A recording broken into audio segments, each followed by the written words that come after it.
Donc Michel Mochet, nous continuons notre petit périple et voyage en conscience autour des énergies des lettres qui représentent les sons. Et ce qui est essentiel, c'est que ces énergies que nous appelons des lettres sont des êtres vivants.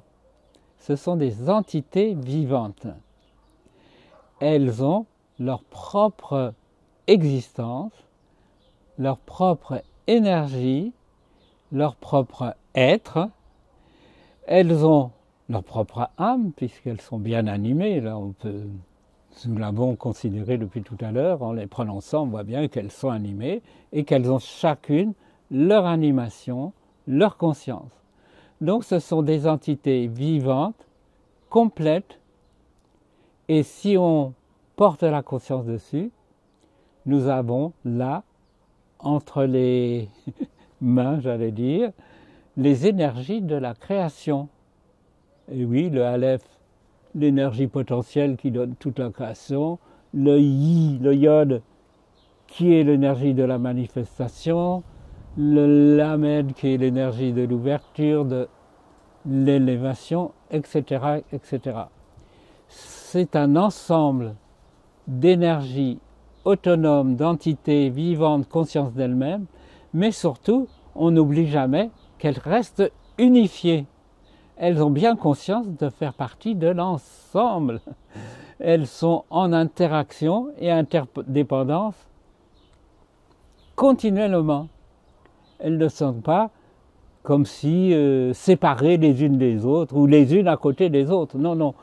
C'est quelque chose qui est de moins en moins difficile à concevoir, puisqu'on conçoit bien que, par exemple, le corps humain, ben oui, j'ai le petit doigt, mais enfin, le petit doigt, il n'est pas tout seul, et il est conscient qu'il y en a 4 autres à côté, qu'il fait partie d'un ensemble.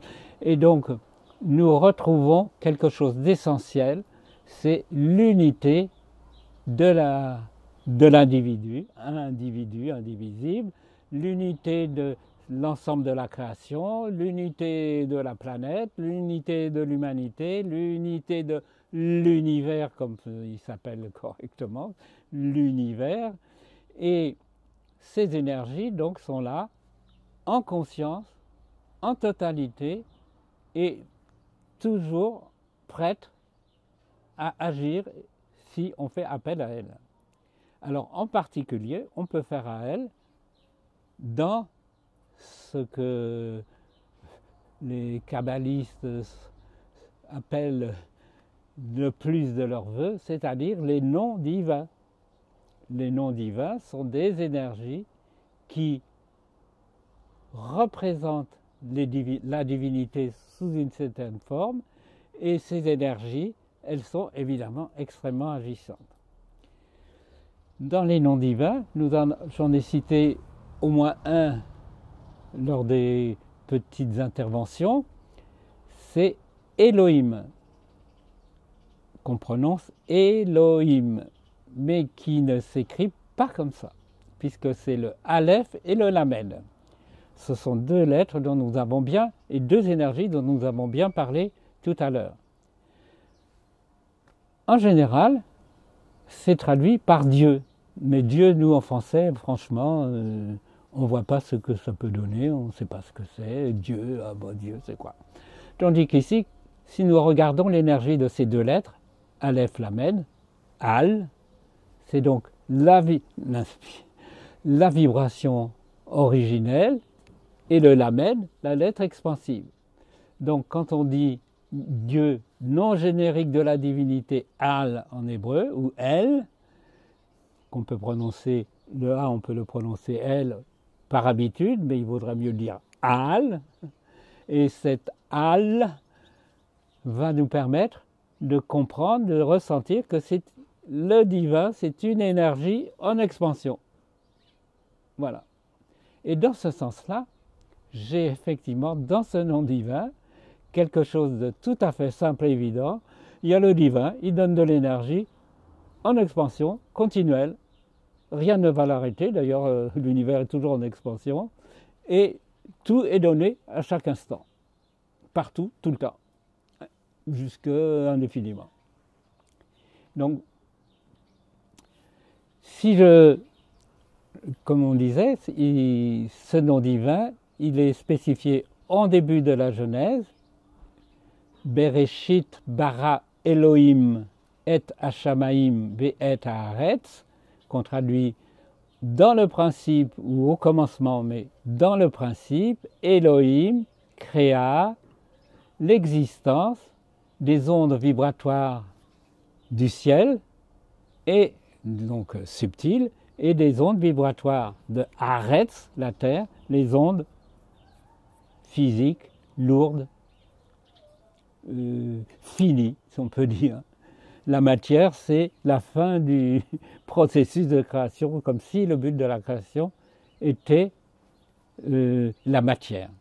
Donc Elohim est un nom divin, essentiel puisque c'est le premier qu'on rencontre dans la Genèse.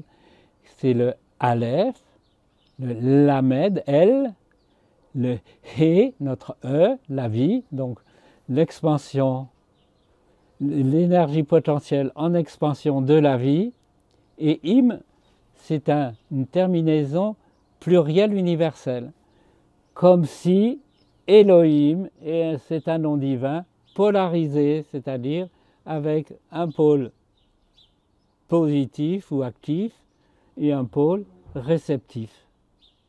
Et bien sûr que pour créer de la matière, il faut bien être dans la polarisation. Il ne s'agit pas du tout de dualité, parce que le pôle Nord n'est pas en bagarre avec le pôle Sud. Parce que dualité, ça veut bien dire qu'on se chique. Tandis que là, non.